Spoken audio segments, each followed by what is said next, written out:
లో జరిగే సీఎం కేసీఆర్ సభకు భారీ ఏర్పాట్లు చేస్తున్నారు. SR and BNL degree college వేదికగా సభ జరగనుంది. లోక్సభ నియోజకవర్గ పరిధిలోని అన్ని అసెంబ్లీ సెగ్మెంట్ల నుంచి దాదాపు 2 లక్షల మందికి పైగా ప్రజలు సభకు హాజరు కానున్నారు. మాజీ మంత్రి తుమ్మల నాగేశ్వరరావు, టీఆర్ఎస్ ఎంపీ అభ్యర్థి నామా నాగేశ్వరరావు, ఎమ్మెల్సీ పల్లా రాజేశ్వరరెడ్డి, స్థానిక ఎమ్మెల్యేలు సభ ఏర్పాట్లను పర్యవేక్షిస్తున్నారు.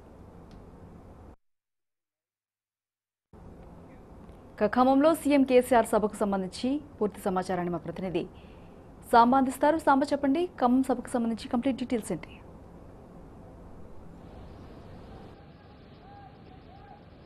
సునీత, ముఖ్యమంత్రి కేసీఆర్ సరిగ్గా సాయంత్రం 5 గంటల ప్రాంతంలో ఖమ్మం బహిరంగ సభకు హాజరు కాబోతున్నారు. ఖమ్మం టీఆర్ఎస్ పార్టీ పార్లమెంట్ అభ్యర్థి నామా నాగేశ్వరరావు విజయాన్ని కాంక్షిస్తూ ఈ బహిరంగ సభ నిర్వహిస్తున్నారు. సభకు సంబంధించినటువంటి ఏర్పాట్లు ఇప్పటికే పూర్తయి వచ్చినాయి. మనతో పాటు స్థానిక ఎమ్మెల్యే పువ్వాడ అజయ్ గారు, అట్లాగే రాష్ట్ర కార్యదర్శి తాత మధు గారు ఇద్దరు జాయిన్ అవుతున్నారు. వారిని అడిగి మరిన్ని వివరాలు తెలుసుకుందాం. అజయ్ గారు, ఈ సభ ఎలా నిర్వహించబోతున్నారు? ఎంతమంది గ్యాదరింగ్ ఉంటుంది సార్? ఈ సభ ఈరోజు కేసీఆర్ గారు 5 గంటలకి ఖమ్మం లోక్సభ నియోజకవర్గంలో ఉన్న ఖమ్మం ప్రజలందరినీ ఉద్దేశించి మాట్లాడటం జరుగుతుంది. దాదాపు 1,50,000 మంది ప్రజల్ని ఈ సభకి వస్తారని చెప్పి మేము ఆశిస్తూ ఉన్నాం. ఏర్పాట్లు కూడా అదే విధంగా చేయడం జరిగింది. 7 అసెంబ్లీ నియోజకవర్గాల నుంచి కూడా ప్రజలందరూ కూడా వస్తూ ఉన్నారు. ప్రత్యేకించి ఖమ్మం అసెంబ్లీ నియోజకవర్గం నుంచి 30 నుంచి 40 వేల మంది ప్రజానీకం ఈ సభకు తరలి వస్తూ ఉన్నారు. పక్కనున్న పాలేరు, వైరా, మదిర పక్కపక్కనే ఉన్న మండలాల నుంచి కూడా పెద్ద ఎత్తున వస్తారు. దూరం నుంచి ఉన్న అశ్రావుపేట, సత్తుపల్లి, కొత్తగూడెం లాంటి వాటి దగ్గర బస్సెస్ అరేంజ్ చేయడం జరిగింది పార్టీ తరఫున. వాళ్ళందరూ కూడా ప్రజలు వస్తారు. 1,50,000 తక్కువ కాకుండా ప్రజలు ఉంటారు. చుట్టుపక్కల ఉన్న ప్రాంతాలు, ఈ రోడ్లన్నీ కూడా కిక్కిరిసి సాయంత్రం 5 గంటలకి మొత్తం జామ్ ప్యాక్ అవుతుంది. కేసీఆర్ గారు ప్రజలను ఉద్దేశించి, ఖమ్మం జిల్లా ప్రజలను ఉద్దేశించి ప్రసంగించే సభ కోసమని ప్రజలందరూ కూడా ఉత్కంఠతో ఎదురు చూస్తూ ఉన్నారు. రైట్ సార్, ఎట్లాంటి విజయం సాధించాలనుకుంటున్నారు? మెజారిటీ ఏమైనా ఎక్స్పెక్ట్ చేస్తున్నారా? టీఆర్ఎస్ జెండా ఎగరేస్తామన్నటువంటి ధీమా మీ దగ్గర కనిపిస్తుంది. బాగా 1,00,000 ఓట్ల మెజారిటీ తప్పకుండా వస్తుందని భావిస్తా ఉన్నాం. 1,00,000 ఓట్స్ తక్కువ కాకుండా ఈ లోక్సభ స్థానాన్ని గెలుస్తామనే ప్రగాఢమైన నమ్మకం ఉంది. గతహ ఇప్పుడు ఖమ్మం ప్రజలు ఆలోచించేది కేసీఆర్ గారితో పాటు ప్రయాణం. పరివర్తన అనేది ఖమ్మం ప్రజల్లో కూడా విపరీతంగా కనపడతా ఉన్నది. అది మన పంచాయతీ ఎన్నికల్లో కూడా ప్రస్ఫుటంగా మనకు తెలిసి వచ్చింది. 1063 పంచాయతీల్లో 600 పంచాయతీలు టీఆర్ఎస్ మద్దతుదారులు గెలిచారు ఈ ఖమ్మం జిల్లాలో వరకు సంబంధించి. 7 లోక్సభ స్థానంలో ఉన్న 7 అసెంబ్లీ నియోజకవర్గాల్లో మెజారిటీ టీఆర్ఎస్ మద్దతుదారులే గెలవడం జరిగింది. దాంతోపాటు ప్రజల్లో ఒక పరివర్తన వచ్చింది. అప్పుడు ఆ మహాకూటమి ద్వారా మాయాకూటమిలు వచ్చినాయి. అవి సిద్ధాంతాలు లేని కూటములు విచ్ఛిన్నమైనాయి. తద్వారా ఎన్నికలప్పుడు కేవలం కేసీఆర్ గారిని ఓడగొట్టాలనే ఒక ఉద్దేశంతో అందరూ ఒక వేదిక మీదకి వచ్చారు. అది విచ్ఛిన్నమై ఎవరి దారినాళ్ళు మళ్ళీ 3 నెలల్లోనే పోటీ చేసుకుంటే ఖమ్మం జిల్లా ప్రజలకు అర్థమైపోయింది అప్పుడు ఓన్లీ స్వార్థంతోనే కూటములు ఏర్పడినాయి అనేది. అందుకని చెప్పి డెఫినెట్గా ఈ ఎన్నికల్లో ప్రజలు టీఆర్ఎస్కి పట్టం కట్టడం అనేది మరి అది నిశ్చయమైంది. ఈ సభ ద్వారా టీఆర్ఎస్ శ్రేణులకు కానివ్వండి లేదా ప్రజలకు కానీ పెద్ద ఎత్తున ఉత్తేజం, మాకు టానిక్ లాంటిది కేసీఆర్ గారి సభ.